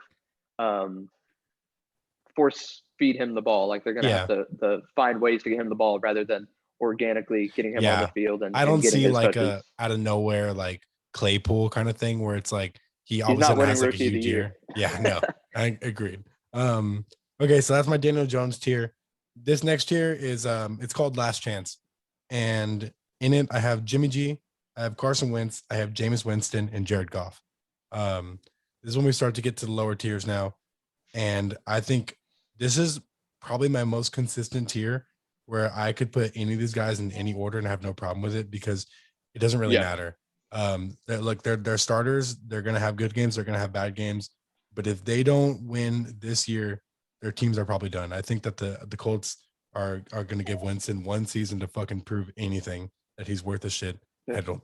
I was going to say the common theme with those guys, besides Jimmy G, is even Jimmy G, you can kind of say they're all in new situations, unfamiliar territory. Goff, Winston, and Wentz are all on. And they feel like bridge new guys. Teams or new offenses where, they kind of feel like those bridge guys where if they really take a step forward, then those teams could decide to, okay, this is our guy for the foreseeable future. But if not, those teams will have no problem kind of dumping them and onto the next I could see the Saints and I could see the Colts being like, cool, we went 10-6, like here's 2 more years. I could see the Lions being like, we're gonna rebuild for like 4 years. Goff, you want some money to stay here? And if Jimmy G is successful, same thing. I see the 49ers having no problem sticking out and giving Fields a little bit more time to you mean I heard a rumor that the Lions I heard a rumor that the Lions don't view Goff as a bridge guy, that they view him as a long-term. Are y'all buying that? I heard that I'm not buying yesterday. it. Am I I'm buying the I'm rumor, buying or do I think he can be? Do you buy the rumor that that's how they view him? No, Yeah. fuck no, I don't. I am. The Lions are stupid, bro. The Lions are like the Texans. Shit show. I think that the Lions know that they're going to be rebuilding for 5 years minimum. Are they gonna go And- get Quinn and- Ewers? Well, how old is Jared? Let's forget skill. Jared Goff will be 32 at that point. Even if he is skilled right now, he's not going to be skilled when they're ready to win in fucking 30 If he years. didn't really become the guy, that live up to that number one pick billing in Los Angeles when he had Robert Woods and Cooper Kupp and all those strong assets around him, is he really gonna be impressing anyone with Amon-Ra, St. Brown, and Quintez Cephas catching ball? Like, bro, it's gonna be the Hawkinson show. Hawkinson's gonna have like Amendola 300 still there? targets. If so, he's probably in the ICU. Danny Amendola. No, I think Tammy's a free agent. He's going to be throwing like 305-yard dump offs to TJ Hawkinson this season. I think I'm a little higher on DeAndre Goff. Swift will probably get another 300. I like All right. Goff. I So that's don't think my, he's in the situation. I'll cut it off. prove That's anything to my anyone. tier there. Last thing I have about Jameis Winston. We can actually talk about this for a minute because I know y'all both probably have a lot of thoughts on this. Well, first of all, if you could pick right now, Jameis. you'd pick Jameis over Taysom. 100,000%, 100 times over. Okay, I'm glad you guys are being sensible about this. I'm very glad. Taysom's a sexy pick, but yeah, I mean, like if you want to win games or try to, you. Need to I pick think Taysom is good at what he does. He's not a starter, man. And Sean Payton even said it like I think a month ago. He said we're gonna keep Taysom where he's at. We're not gonna even try to change anything with him because it's just successful. We've been successful with Taysom getting the handoffs, so going to QB, going to tight end, going to receiver. And I think we should have done it more 2 years ago against the Vikings. And I think the Buccaneers game last year would have been way different if we had Taysom Hill. But From a passing standpoint, yeah, Taysom doesn't bring a whole lot more to the table than Drew Brees did in his Exactly. kind of last days, where Brees couldn't throw the ball 30 yards downfield. Yeah. Taysom cannot accurately throw the ball. Yeah. Throw a deep ball. exactly. We saw that he had some deep balls that did connect with guys, but it was really lucky. Like he underthrew them, and that gave the receiver enough time to get back to it. And that's what we were seeing. He could not consistently throw an accurate deep ball. And Winston, of all the flaws Winston does have, the problem is not going to be he can't throw a deep ball. It's going to be, Dude, the Saints offense. he makes a bad decision. The Saints offense attempted 35 deep throws last season. They only took a shot 35 times. And Drew Brees can't do it. Drew Brees can do it. Wow. Which is last. And so at least Jameis adds to your turnover percentage, sure, but at least he gives you the threat of a deep ball, which is something that wasn't there. He's also, you got to take into account the fact that he's been freaking training under Brees. Yeah. And Peyton. All this time. And that's what they're betting on is that, and that's what they're going to see, right? I think they're going to give him the reins of the offense and see if he can make better decisions, because that's really James's only flaw. He's a great leader. People do rally around him. I mean, we saw him lead a freaking Power 5 school to a national championship as a freshman. I understand that was college, but to have that kind of leadership ability at that young of an age, like you can't teach that. So this guy's got all the talent in the world. It's purely a decision-making thing. You can't teach crab legs. And I think that crab legs. the decision making is definitely going to get better. I think being under Brees, being under Sean Payton for those 2 or a year or two, I think Winston's going to have a unbelievable year. And I think this is not me just because I'm a Saints fan, but I think the Saints can win the division, even though we were in cap hell.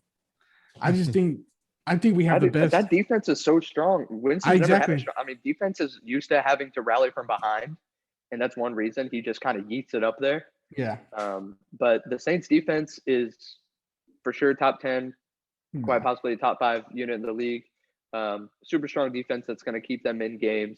And so Winston, I don't think will have as much pressure to just kind of yeet it up there. And we have a great O-line too, man. Great O-line too. I think he's got ideally he would have a stronger wide receiver too. I think Adam Troutman is really going to be his wide receiver too this next season. But I do think he'll be able to help Michael Thomas shed this slant boy reputation, where Thomas I'm that so happy. reputation, I'm happy that they think that. people call him slant boy, which I get it. He runs a lot of slant routes, gets the ball, 5 yards downfield, but that's because his quarterback couldn't throw the ball downfield, and you Yeah. want to get the ball in the hands of Thomas. I Thomas now hope. is going to have the opportunity to catch the ball downfield. Yep. And I think the offense is just going to be a little more exciting than what we've seen. I can't wait, man. I'm so happy everybody's sleeping on Michael Thomas like he just didn't have 144 catches. Let's be honest. I got him in me and Kyle's dynasty league, man. Yeah. In the at the turn of the second and third round. Let's be 100% thrilled honest, with it. man. Michael Thomas is still a top 5 receiver, and to me, freaking top 1.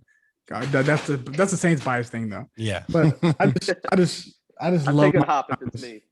Oh yeah. But My receiver ranking is gonna be way I'm different when still we up there. whenever do that. But Okay, who needs to go next? Who hasn't gone? me. Okay, Oh, go and for it. and your boy. Actually, yeah, I think Yeah, I think it was you 17. then me. So Jack, you go and take it. Cool. All right. This next tier of guys, I'm starting at number 17 here. These next tier of guys are, I would say, bridge guys plus Trevor Lawrence, because rookies, they're hard to place. So I threw Trevor Lawrence in here. But at number 17, I've got Derek Carr. We've talked about what he brings to the table. He's got a cannon arm, but has not had a whole lot of pass catchers around him to show it off. But he was the number 2 ranked passer on deep balls last season. He had almost 1,000 yards on deep balls last year, 10 touchdowns to just 1 interception. So hopefully his pass catchers, Henry Ruggs, could take that next step forward. Ruggs was terrible other than that one deep ball to win the game against the Jets that the Jets completely let them do on purpose. That was insane. That was completely intentional. You can't convince me otherwise. Yeah. But I've got Carr there. And then number 18, I haven't heard this guy name mentioned yet. I've got Big Ben Roethlisberger. I understand Father Time is kind of catching up to him. He doesn't have the arm that he used to. Nevertheless, the Steelers are still letting him pass the shit out of the ball. He was 3rd in attempts last year, but only 16th in yards. So he clearly does not have that downfield passing ability that he used to have. That's why we saw Deontay Johnson get like 1,000 targets. But he's still consistently throughout his career been able to make them a winning football team. You never see Roethlisberger like not make the playoffs. That almost never happens. Yeah. He's a strong leader, and we're going to see if he has just a little bit left in the tank this year. So I couldn't put him any higher than 18th, but I had to show him some respect because I'm totally cool with the Roethlisberger staying afloat train, because I mean I'm always a guy that's like, I have no problem with him under center, and even in fantasy every year I fucking find myself, other than this year because I'm doing dynasty, but for 1 year leagues I'll sit and I'll take Roethlisberger like late as hell, and I'm like totally and play cool him in the home games and then have a streamer to play in the road games because he can't play on the road for some reason. Go ahead, continue. Yeah, so after him, that's where I got T-Law, Trevor Lawrence. I mean, not a whole lot to say there. We've seen what he could do. I mean, I said that the only person I might change teams for is Joe Burrow, because generally speaking, I like women, but Trevor Lawrence would be the next guy on my list. I just think the guy's going to be incredible. Those locks, bro. Beautiful head of hair. Beautiful locks, yeah. Yeah, I mean, the guy's huge man crush. I think he's going to be unbelievable, and that team is going to be scary pretty darn soon, I think. Unless the Urban Meyer experiment really doesn't work out. Which I don't see happening. I don't know how that's going to translate. Yeah, we'll just have to see. But after him, I've got my man Fitzmagic. He's a hard guy to place. He is. He's 1,000 years old. Sometimes you think this guy is an absolute football genius, and other times you're like, what the hell are you doing, man? He had one of the craziest throws I've ever seen on the field last year when when he was turned sideways with the face mask and just dotted it like 30 yards away. Bro, yes. I thought they should have kept him as a starter. They would have made playoffs. So exciting. Yeah, I think the Dolphins knew that, okay, even if we make playoffs, we're not making a Super Bowl run. Let's just get Tua a little bit prepared and prepare him to be able to make that next step the following season. So I think that's their mindset there. But Fitzmagic, the weird thing with him is he's, like 50 years old now, and he still seems to be at the top of his game. Like, he keeps getting better. At some point, he's got to start getting worse, because for a while, early on in his career, no one knew who the dude was. he took over in Buffalo kind of as a bridge guy and started winning some games.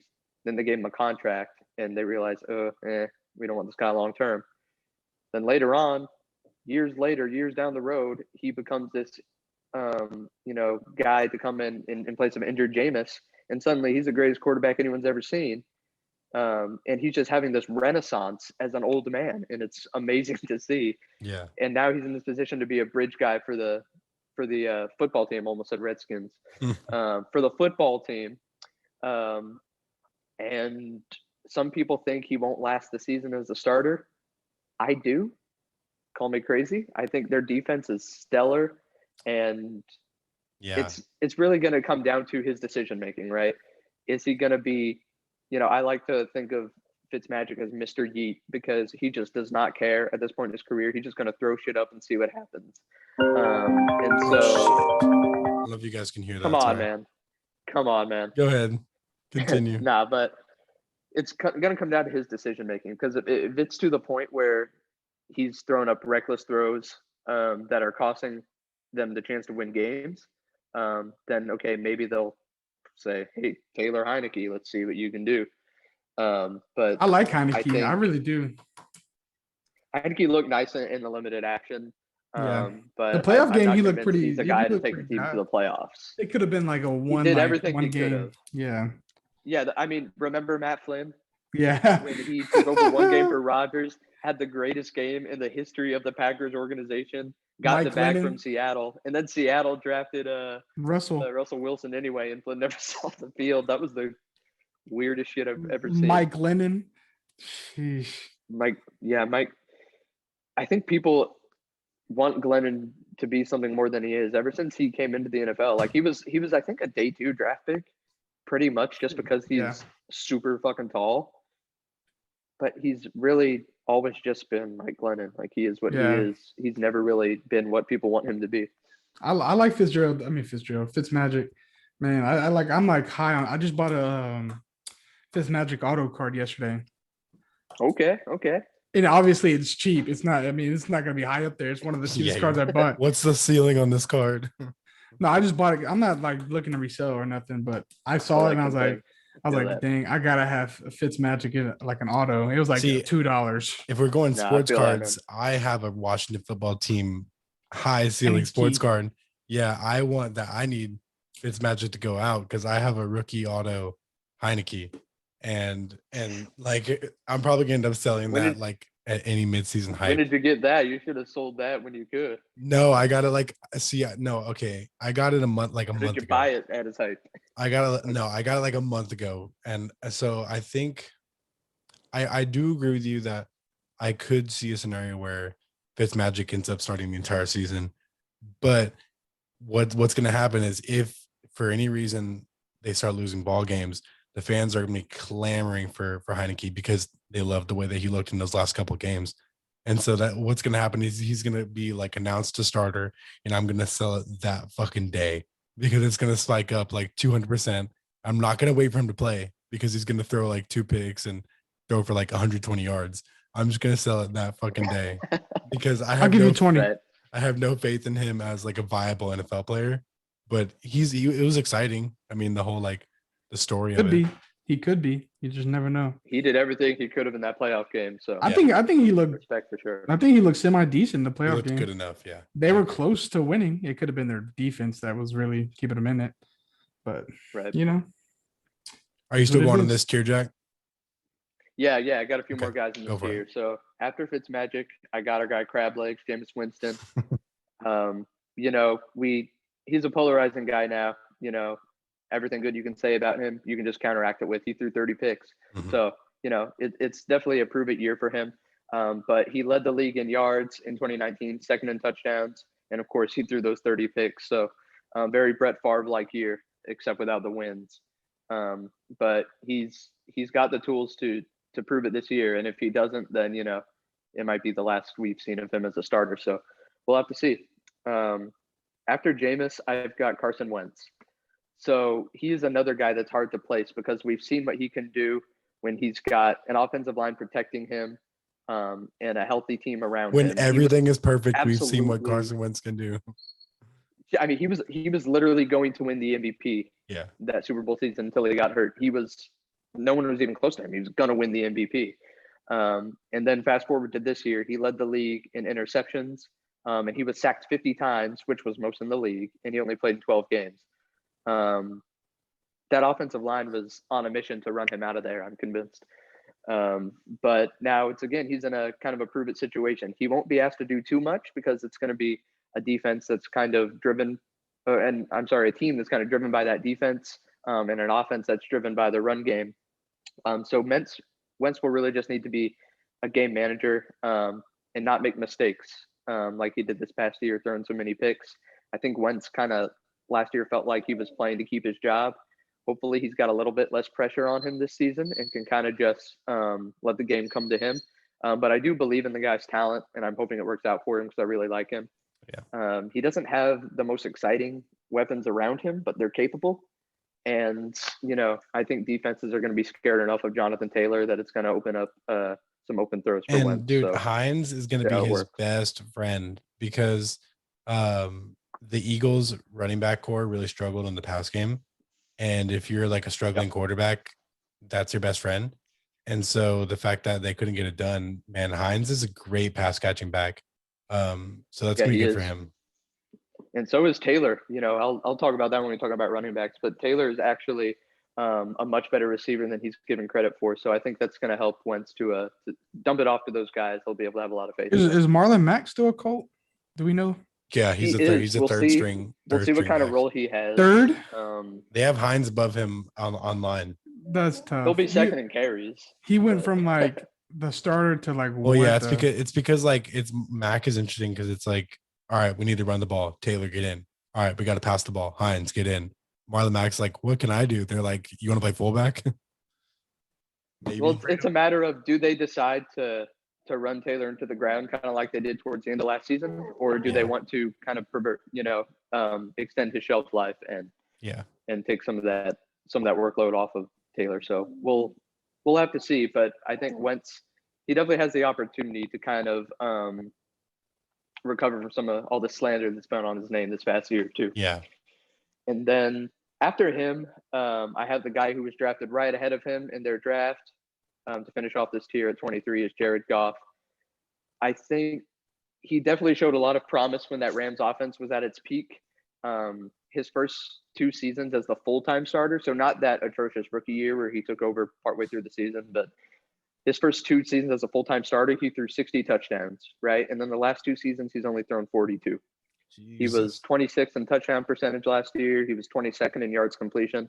Last year, it was just run the ball and then dink and dunk, and it was super boring to watch. The Rams were my least favorite team to watch last season. It was an incredibly boring offense, which I was not expecting from McVay. And now you throw Goff into a situation where, again, he has the most unexciting assembly of pass catchers you could think of, really. It's going to be the Hawkins and DeAndre Swift show there.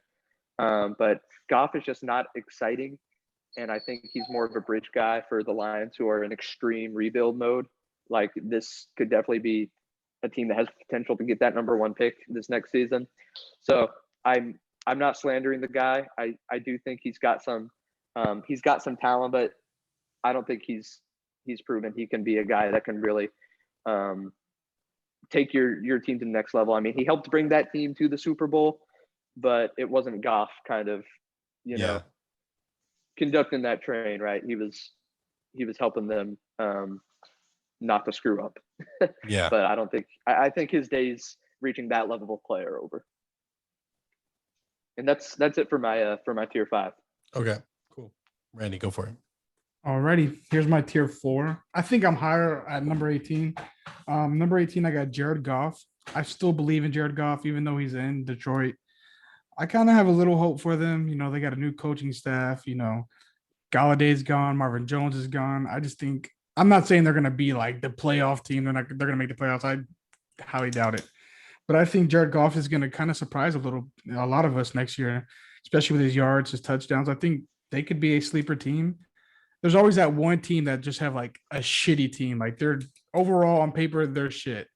And they kind of try to sneak in there. So I think that Goff is going to be, I think he's going to shock a lot of people. At number 19. I have shitty handwriting. A guy that y'all haven't said yet, Sam Darnold. Yeah, I was Oh. really hoping to steal the thunder and say him next. I think that going over to the Panthers is going to help his game 110%. DJ Moore, who I just bought an autograph card of. They got DJ Moore. They got now Curtis went over to Washington. They got McCaffrey. I think that Darnold. They Yeah, got if Anderson. Darnold. They got Terrace Marshall. Yeah, Terrace Not enough Marshall. people are talking about that draft pick. They have That guy's they have gonna be Robbie a Anderson. factor right away. Yeah, they got Robbie. I forgot all about Robbie. I think that Darnold can have a great year this year, and if he doesn't, it's kind of like Stafford. Year for sure. Yeah, it's like Stafford for me. It's like you're getting all this talent. You're coming from a shit team. If you don't do nothing with it, then you're off for me. I do. I think Darnold has probably the biggest jump potential. Yeah. Because it's going to be interesting because even if it does have a great year, are we going to be like, show me one more time? But I could see him being in like the Matt Ryan, Matt Stafford, Ryan Tannehill group if he has, a good season. I don't think they're going to like go away from him after this season. I think they'll stick with him for about 2 to 3 years if he's average. But I think he can get when's his contract up? After this season or next? Couldn't tell you. I want to say it's next season. Either way, if he has a good season, I think he's going to get a big contract. Then at 20, I got my boy Crab Legs, who I think is going to he's going to be another guy. Yes, sir. He's going to have another year. He's going to be another guy that's going to have a big leap. I think being under Breeze and Sean Payton don't play that fucking turnover shit unless you're Drew Brees, of course. I think as a Saints fan, though, I think it's a little bit blasphemous that you just put Sam Darnold of the Panthers over Jameis Winston. We need to have a talk about that. Listen, I couldn't put Winston higher than 20. I couldn't, just because he hasn't played. And the last time he did play 30 for 30. But but 5,000 yards too. 5,000 yards is crazy too. So then at number 21, I got my old man Fitz Magic. I think that's another team. I think the Washington football team, their defense is good enough, and I think the offense is good enough. He has Curtis Samuel, who's a receiver, McLaurin. I think Terry McLaurin. Terry. Yes, sir. I think that obviously I hate the NFC East. I think the Washington football team can win it because you never can count on the Cowboys. You can never count on the Cowboys to have a good season. Sorry, Kyle. No, I agree. I still think they're third in line. I think they need the Cowboys and the Giants to fuck up in order to win. Yes, sir. And then at number 22, I got Carson Wentz. He had MVP season. You talked about it a lot, Jake. Jack or Jake. I'm sorry. It's close. You're like one letter off. It's not bad. One of them. It's our first time meeting. All right, guys. Don't slander me for my English. Listen here, Cornelius. Jack. But he had an MVP season. Then he went down, and then Nick Foles kind of stole his thunder, and I think that kind of tore his confidence. And then they drafted Hurts or whatever. But he's set up for success. That defense is really good. They got a good offense. I like Paris Campbell as his receiver. Is there they're tied in? No, Eric Ebron went over to the damn Steelers. But I think Logan Thomas. Did they get Logan? Oh, they got Jack Doyle. Who are you talking about? They are you talking about the Colts? I'm sorry. Mo Alley Cox. I forget Trey Burton. They got they got Trey Burton Jack too. Doyle still. Yeah, I have Jack Doyle on fantasy. Michael Pittman on the outside. Yeah, I think this is another guy that it's a prove it year. If he doesn't do nothing, then I think that he could start falling to that backup role type thing. But we'll see. And then at number 23, I got Daniel Jones. I think he could be really good. The turnovers, the fumbles, he has to fix that shit because the team he has, it's like on paper, it's like a top 5 roster. But again, on paper, it should work better than it has been. Yeah, like the Cowboys, their offense is like a top 3 offense, but they just can't get it done. Hey, let's just stop talking about the Cowboys. And then, I like Daniel Jones. I like his arm, and it's another. I don't think he's done after this season. I just don't see any quarterbacks coming out. I don't think Spencer Rattler is going to come out this year. I think he's going to wait till next year. They could potentially. I disagree. I think he's going to. They're already calling him the number 1. I think if he could leave right now, I think he would. Yeah, we'll see. And then at number 24 and 25 are kind of hard for me to rank because they're both rookies, and I kind of like one over the other, but he's lower on the list. 24, I got Trevor Lawrence. He's a number 1 guy. I think. Oh. Crazy. I just don't know what he's gonna do. I don't know what the Jags are gonna do. I can't go off the old Jags because they got Urban Meyer now. They got Tim Tebow, who's probably gonna start at tight end. The running back group. We'll see. Yeah, we'll see. They don't want to They name got- Lawrence the starter. Yeah, but he's definitely starter. I don't know why the hell they're even saying shit like that. Stupid They got coach James shit. Robertson. They got Hey, don't disrespect the stash, all right, motherfucker. Yes, sir. They got ETN. They got DJ Shark. I'm not too sure if they kept any of those other guys. I'm not even too sure the roster. They still have for the like Jags. Chenault. They brought in Marvin Jones. Oh yeah, Chenault. They still got Chenault. Marvin Jones, yeah. I think Chenault can have Marvin a breakout Jones, year. the best red zone touchdown threat Yeah. that no one talks about. Yeah, I love Marvin Jones. I get him in They've got fantasy nice every weapons. year. I think Trevor's gonna have a good year. And then at 25, I have Fields, who I think is better than Trevor. A lot of people are gonna say that's stupid. I just think that Fields, like to me, is I guess because I've watched a lot of like the He's a better runner by a he bit. could throw. So there's Throw QB1, but the you elite, don't the have elite the 11, golden arm of Lawrence. elite 11. Fields beat Trevor at the elite 11 for best Fuck the elite quarterback. 11. We're talking high school. Fuck the So elite we're talking 11. high This school, is Trevor okay. Lawrence, bro. Hey, He's y'all the were talking best- about Kyler fucking Murray and the fucking high school assholes. He's the best prospect ever come out of fucking college football, bro. I'm not. He's higher than Fields. So why are y'all yelling? Well, yeah, but then you said he could be better. I think he can. I think. No, he said he is better. Yeah, he is. Then why'd you rank him lower? I had to give the respect to Trevor because he was the number one He pick. didn't have enough confidence in his hot take. But I do like Fields. I think that Fields should have been the number 2 guy I off like the him board. too. I think he's going to be better than Zach Wilson. I think he's going to be better than Yeah, I can see that. Mac Jones.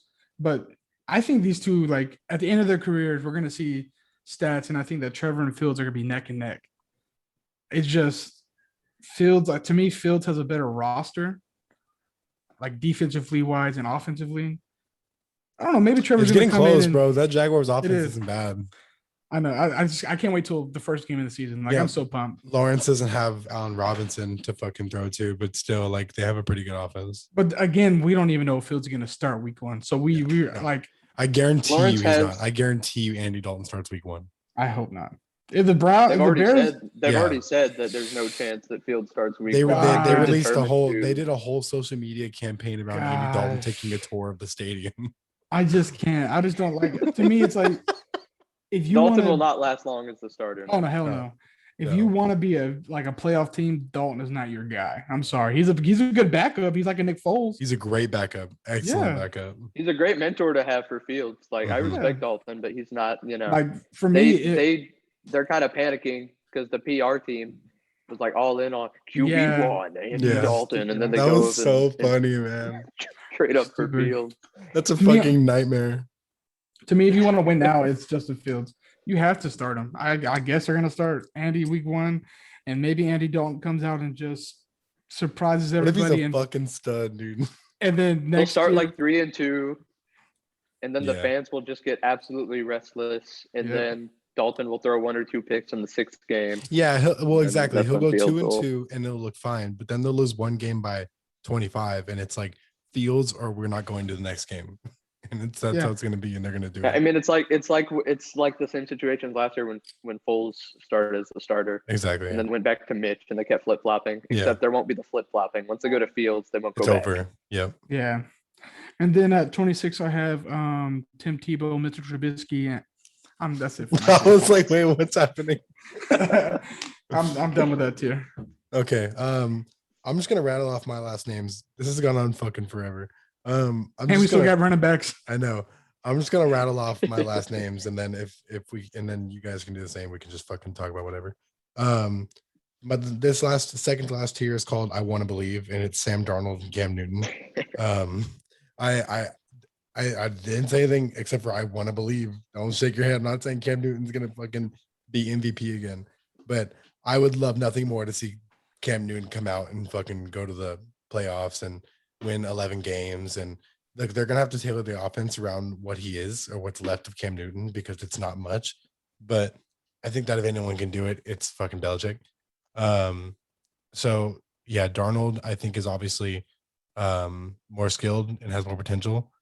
But I wanted to put Cam there just because I want him to succeed. And then this is called bottom of the barrel starters. And this isn't necessarily for the future, but this is for next year's production. All super similar guys that high ceiling, who the fuck knows what's going to happen. Tua, Zach Wilson, Jalen Hurts, Drew Lock, and then Teddy Bridgewater. And Lock and Bridgewater, I have neck and neck. I guess I'd rather have Bridgewater for 1 year, but they're not that far apart, unfortunately, for Bridgewater. So yeah, that's my bottom. Mostly young guys, and yeah, when y'all take it away and just rattle off your last names. Cool. All right, so this my tier 6 starting number 24 is, I don't even know what you'd call these guys, maybe like prove it guys. 24, I've got Justin Fields. He'll be their starter pretty soon here, and I think he was the most NFL ready quarterback in this class outside of Lawrence. Yeah. I'm not ready to say I like him more than Wilson, but I certainly like his situation more than Zach Wilson right now, and I think he's more ready to contribute right away. To put it very simply, Fields has a much more set floor, but Wilson has a infinitely higher ceiling. Yep. Yeah, I love Wilson's ceiling, but I think Fields is ready to come in and win some games right away. After him, I have Jimmy G, who has just struggled to stay healthy. We've already talked about he's been a little bit underwhelming, but he's also struggled to stay healthy. He's only played one full season his whole career. And he's certainly not going to be – well, I mean, I guess he could start 16 games this season if they're winning enough and they don't feel ready to throw Trey Lance out there to the Wolves yet. But his days in San Francisco are numbered. You know, I hope he bounces back. He'll catch on somewhere. At 26, I have Daniel Jones. We talked about, you know, his weaknesses and his strengths. I do like the guy, and he definitely does have the potential to be higher on this list this time next year, but it's definitely a prove-it year for him. After him, I've got Tua. I feel like people were so high on Tua coming into the league, and now he struggled a little bit as a rookie. You know, fuck him, right? That never happens. He was 33rd in yards a game, only 181 yards a game. But I do believe in Tua still. I am not at all ready to throw him in the trash yet. I do think he has the potential to be a really valuable starter in this league. So it's definitely a prove-it year for him, but I do believe in him. My next tier is kind of just like everyone else. It's Zach Wilson and the Scraps, I guess you could call this. Maybe he could start a band. It's a pretty good name. Zach Wilson, I hate his situation, but Zach Wilson, now don't slander me for this. I'm not calling him the next Mahomes, but I am saying he has a lot of Mahomes-like flashes with his ability to create something out of nothing, to escape the pocket and make these unbelievable throws. He has this rocket arm. Yeah. Just ability to make these highlight plays. He's athletic. He has a lot of the strengths that Mahomes has been able to take over the league with. Wilson has similar types of ability. So I really hope – I'm optimistic about the Jets because I do like that they brought in Robert Saleh. I think they're bringing in some decent weapons for Wilson to throw to, particularly Elijah Moore. I think I don't think he's just going to have absolute trash to throw to this season. So I think it's a work in progress there, and they're not going to win a lot of games right away. But I do believe in Wilson and think he has an extremely high ceiling.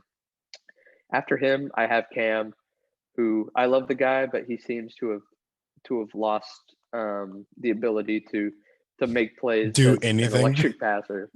Yeah, I mean he threw more interceptions and had more rushing touchdowns than he did passing touchdowns last year. So that was only 8 passing touchdowns. He had 10 interceptions. He had 12 rushing touchdowns. He cannot pass the ball anymore, and his days as the starter are numbered. Because, you know, the first few games of the season, the Pats were winning games, and they were like, oh, we can just do the Josh Hill thing where Cam Newton just takes over at the goal line. But once teams figured that out, it was over. They couldn't do shit. His days as the starter are numbered, and I hope the guy is hope the best for him, but outlook's a little Is this like your villain tagline is like your days are numbered? Right. Yeah, I've been saying that a lot, right? that's like your villain thing. So. It's like your days are numbered. Well, let me ask you a question. Do you think LeBron will carry the team? Oh my God.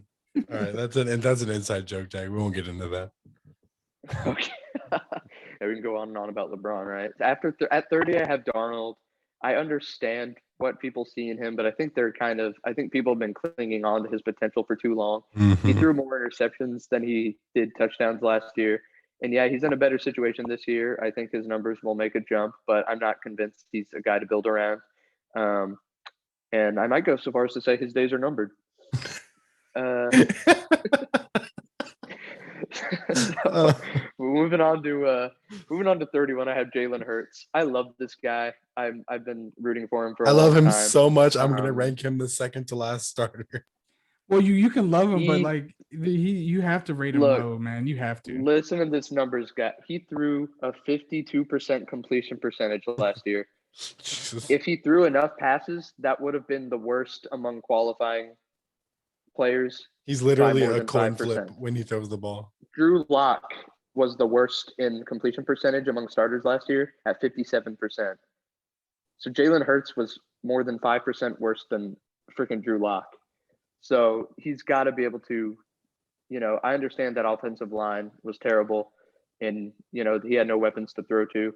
Situation gets ever so slightly better with Devontae Smith coming in, but he's got to be more accurate. And if he's not, then I don't know how long he'll be able to last as a starter. It's definitely a prove it year for him. He's got lots of talent. I really like the dude, but he's got to be more accurate. And then at 32, I've got Teddy Bridgewater. The dude has never thrown more than 15 touchdowns in a season. He's accurate, but he's accurate because he doesn't take any chances. He's throwing 5-yard passes all the time. He's nothing exciting, and he's a bridge guy until the Broncos can get Aaron Rodgers or would you Deshaun say Watson. he's a Bridgewater guy? He's nice. The bridge over troubled water. And then I do have a few guys. My list goes out to 37. It's a lot of guys that aren't real exciting. I've got Andy Dalton. We don't need to talk about him anymore. I've got Mac Jones and Trey Lance. I have no idea what they're going to do, especially Trey Lance. I feel like Trey Lance has the least amount of visibility as we've ever seen from a first-round quarterback, at least in the internet age. And so I think I like the upside there with him a lot, but I could not reasonably put him above any kind of established player. And then 36 and 37 round off my list. We've got Tyrod Taylor.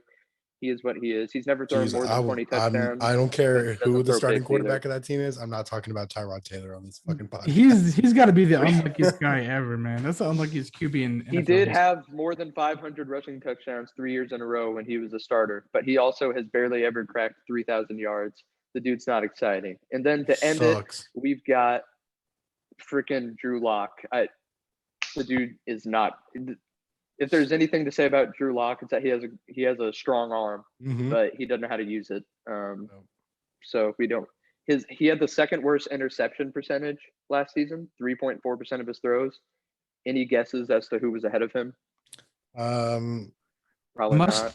Must have been. It must have been Jack. It was interception percentage. Interception percentage. So the percentage of his throws that got picked off. Okay, I'm gonna Big guess. Damn, that's a good one. I'm gonna guess. Y'all won't get it. Probably Drew Brees. Is it Carson Wentz? It was Nick Mullins. Nick Mullins, damn it. And he wasn't even a full-time starter for the whole season. So yeah, he played like 6 games. Yeah. Sorry, Drew Lock, but your days are numbered. I don't think it'll be long before Teddy B takes over. And then, of course, this is all to say they won't trade for like Watson or Rodgers before Aaron the season Rodgers, even yeah. starts. But any of these available quarterbacks. That's my list, though. All right, Randy, take us home. My last tier is called I'm not too excited. Because my days are numbered. So at 26, I got Cam Newton. Now that I've heard y'all talk, I kind of want to put him lower, but I'll keep him there at 26. I think the potential is there for Cam. I'm kind of buying in that the COVID last year kind of screwed him a little bit. He didn't have enough time. I think that story is super overworked, personally. But yeah. I mean, I'm going to use it though. I'm going to use that fucking overworked story, buddy. And then he ended up getting want COVID. Cam to succeed. and then he ended up getting COVID, which screwed him. I guess it's more of like I kind of want to see him succeed, man. I miss Carolina Cam. Me I too. miss Superman. I mean, Yeah, he we was all so miss it, exciting. man. He was so exciting, even though he was in our division. It was just exciting to watch. And then at 27, I have Tua. From what I'm hearing, is he's throwing fucking picks in camp. 7 picks on day 1. Yeah, I saw that. Jeez, Getting out man. of the system. They told him you were too conservative. Channel your inner Fitzmagic, your inner Mr. Yeet, and just take some chances. I think that's what he's doing. Yeah, I think It's camp. I wouldn't read too much into it. exactly. Yeah. I think just because he was a Bama guy, everybody was so hype on him. And the hip injury might have screwed him. The hip injury might have screwed him to becoming one of the best rookie or one of the best young guys. That could have happened because the hype like got me so excited. And then after their bye week, during the bye week, he was named starter for the next week, and then really didn't do shit. I don't know why the Dolphins even brought him in. Fucking A. Should have took somebody else. But maybe he'll do good. Maybe Jalen Waddle coming in, and the Dolphins look good on paper. That's another team that looks good. It's a prove it year for sure. I'm not Yeah. ready at all to write him off yet. A lot of people already have. I'm not ready to write him off. Yeah. Yeah, I'm not going to write him off yet. But I really, as a full-time starter, I want to see what he does because it looks like all these other people and all the quarterbacks drafted in his class kind of look like they're way ahead of him. And then at 28, I have Zach Wilson. Kyle knows I'm not high on Zach Wilson at all. He's going to a shitty organization. I think that's like a Texans organization. They fucking suck. Robert Saleh is the real deal, man. Robert Saleh is the real deal. He's a damn good coach. I love Robert Saleh. I love Robert Saleh. I loved him with the damn Niners. And maybe He's he'll a culture fucking put guy, away. man. I think he's going to rally that team. It's going to be – they're a little bit of a project. It's going to take a couple of years, but I think they're on the right track. I mean, I'm just not as high on Wilson as I am with these other young guys. And then at 29, I should have put him at 32. Kirk Cousins. I hate Kirk Cousins. Wow, you have Kirk Cousins all the way down You here. haven't said him yet? I'm so down on Kirk Cousins. He's I like Bro, you Deshaun got him Watson. below Cam Newton. 29, I have Deshaun Watson. the primetime shit. You got him really- below Tua. the primetime. I hate Cousins. I think like the You're Vikings. thinking with your heart, my man. Yeah, this is like personal feeling, which is fine. It is. It's just fine. It is. I'm This is personal. personal. I just don't think he's a good QB. I mean, with the Redskins, I liked him with the Skins. I think that he was decent with the Skins. Then it's usually what happens. You're decent with one team, go to free agency, get this big ass contract, and then just like, what the fuck? I'm paying you all this money for what? And then at number 30, I have Jalen Hurts. I really, really, really, really, really love Jalen Hurts. I thought the Eagles made the right move moving to him. But like you said, it's a prove it year for him. We'll see what he does. I think the Eagles- Randy said like Joshua Dobbs before Kirk Cousins. Shit, I should have said Drew Man, Lock. at Cam Newton. Oh, For real. okay, continue. Sorry. And then at 31, I have Big Ben. I know y'all put him high because of the respect thing. I just think that he Respect should have with a retired. K. I think he should have retired, to be honest. I like him as I mean, like he probably should have. back in the day, Big Ben would have been on my like top 10 list. I think Big Ben was a very good quarterback. But right now, the Steelers, man, did they even draft anybody at QB or pick up anybody? They have No, Dwayne they Haskins. They still got Oh, they got Dwayne. Oh, yeah, that's right. Oh, I picked him up. Dwayne. I picked him well, up in they're good. Dynasty. He's my project. Fucking Dwayne Haskins. Well, who are you gonna if pick y'all, if you, if if anyone you need if you need a future guy? Would you? And Mason Rudolph, baby. No way. Haskins over Rudolph all fucking day. Duck Hodges. let's be right? real. No one that is currently a quarterback on their roster is going to be their starting quarterback next season. I no. They're disagree. gonna trade for I someone, disagree. I or think Dwayne draft Haskins. someone. I do not think I they think are it'll be throwing out Haskins. Dwayne Haskins next I season do. in No, week I one. do. hell no. I don't I'm think there's sorry. any way in hell. I Not do. with that defense, and that defense has a window, and they're not going to throw out Dwayne Haskins Yeah. in there. I disagree. I think that their defense on Well, like that window is their open. roster on paper, besides their starting quarterback, is pretty decent. I think Najee Harris is going to have a good year. Dude, they had I- one of the best records in the league last season. The Yeah. wheels fell off towards the end, but they were undefeated for what, double-digit games? 13 Like weeks. 11, 12 games? I think it was 13? 13. Yeah, but Yeah, like They're playing shit teams. Let's be honest. the wheels fell off at the end there. But like, They okay, yeah, their schedule wasn't super, but they still went 13-0. Like they weren't. Oh some yeah, kinda I'm not. group Yeah, of scrubs that were just fluking every week. Like I think Ben's still Juju. winning games. That's the point. I think Juju. This is a prove it year for him. We'll obviously get into that whenever we do receivers. But yeah, Big Ben at 31. Maybe he comes out and rides out in glory and wins a Super Bowl. They have the defense to do it. but he's gonna be 31 for me. And then at 32, I have Drew Lock / Teddy Bridgewater. Those quarterbacks. Who cares? Yeah, it's like I'm not even excited to watch the Broncos until they get a new QB. Like it's cool that Which they Drew will. Lock. Yeah, they eventually will. It's cool that Drew Lock will, he knows rap songs and stuff. Like, cool, buddy. Like, but win a game. If ESPN plays a highlight one time next year of Drew Lock rapping on the sidelines, I'm gonna unfollow them. It kind of made me start rooting against him. Like, Yeah. this, Honestly, I was this is tired of what seeing makes y'all excited about him. shit. Hamilton, the receiver, I was more excited to watch than him. But yeah, Okay, So- so last season, I know we're trying to wrap up here, but Very good. real quick. So last season, I was running a fantasy football social media page, right? And this fellow page I used to Great interact page, by the with way. I a was lot. really upset that you stopped posting on it. I know you got busy, but I appreciate it. Yeah, it was lots of fun. I just got too busy, and it was affecting my career. It's like, okay, well, paycheck comes first, right? So, but anyway, that was a lot of fun when I was doing that. But this other page I was interacting with, he was talking about his like dark horse MVP candidates, right? And he came out and said he thinks Drew Lock could win the MVP. that's someone that wants like He's- they want clicks, right? That's so like obviously just for attention. I was talking to him in private messages too. And Oh he was my actually God, testifying this to what? me. I said that to him. I'm like, I get it, man. You got to drive some click. He's like, no, man, I believe this. You believe Drew Lock win the MVP?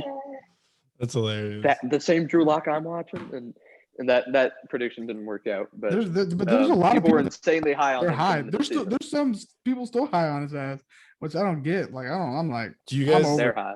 do you guys lastly, do you have any like quarterbacks that we didn't list here that like meme quarterbacks that you just like to like hear about? I have two. Let's hear him. I love hearing about Ben DiNucci. I think that's like Oh my I think that's God. the funniest thing in the world. like Antonucci. the TikTok Ben DiNucci. And then also Trace McSorley is like a really funny one. Oh yeah. And also he seems pretty skilled. Like I watched like highlights of him and he's not like a bad quarterback. He's never gonna be like NFL quarterback. But Oh, never. People always Ever. like he was I liked watching him at Penn State because he was really like gritty. And He'll be a backup for a while. He's just a tough guy that got them some wins, right? But I never looked at him like this guy has an NFL arm. I never thought Yeah. that. he'll be like people Colt, were like he'll be like overly Colt high on McCoy. him, I think. He'll be like Colt McCoy, just always around being your second or third string. I love By the Colt way, McCoy. By the way, if Kyler goes down, Colt McCoy can win some games on the Cardinals. I'm just He- saying Is he on the Cardinals He- now? I didn't Yeah. even realize that. he's their Colt Mc- second string. Colt McCoy is a good backup, man. I know. He's good backup. I love. Yeah, I'll Colt McCoy. take him. Yeah. Even though he's a UT guy, fucking fuckers. Meme guy that I like that people got to watch out for because I think this scenario played out would be really funny. Is Mitch Trubisky. I picked him up at the end of me But and he's Kyle's actually Dynasty League talented, draft like enough. as like a Yeah. handcuff to Josh Allen almost. That- if I don't that's- have Josh Allen, but that's Yeah, who the because if Josh Allen Broncos- goes down, which he's always putting himself in if danger. he goes down, Trubisky is going to be a fantasy darling, and Exactly. people are all of a sudden going to be on the Trubisky train again. because and then like he's going to earn a contract. Some stupid NFL team is going to be like, Broncos. oh, I think he turned it around in Buffalo. Let's sign Trubisky to be our long-term guy. so, like, Broncos. That When- feels like something that is in the realm of possibility, and it'd be really funny to see it happen. Like say Darnold, the Darnold experiment doesn't work out with the Panthers, right? But Trubisky comes in as an injury replacement for Josh Allen, plays like a stud because he's set up for success there. And then the Panthers are like, you know what? Let's bring in Trubisky. Maybe he'll be the guy. yeah. And I think it would be hilarious to bring him into our division. Yeah, well, I could see him being like there are certain situations like it was Dak put up these numbers, he got hurt. No one thought Dalton was going to come in and put up fantasy numbers, right? But I think Trubisky in that offense, he would have no choice to put up 25 a game, fantasy wise, you know. Right. Yeah, I agree. That would be fucking crazy. And I mean, I don't hate Trubisky. Like I have nothing against him as a dude. He seems like a cool guy. Oh, he's You know, definitely a cool I guy, like brother. him. He's not someone you want to pay money and put the pressure on Yeah. to lead your offense. He's the guy that if he needs to take over and there's no pressure on him to do anything, like he'll thrive. Yeah. I All think right. The Broncos probably should have potentially grabbed Trubisky, but I don't know. I was actually going to say that I could see that happening if they don't like anyone down the stretch. I thought it was pretty weird that he went to the Bills, to be honest, because I don't see Trubisky as a backup guy. I think he's better than half the starters we named. So let's move on to the running backs. Well, let's wrap this. Let's wrap this episode. Okay. Yeah, but you know, if you're listening to this, the running back episode should be up within the next 1 to 2 days or so. So thank you guys for listening. Leave a review on anywhere that you find your podcast, Apple, Spotify, Amazon, Stitcher, anywhere. Give us any feedback. We'd love to hear it. Thank you guys.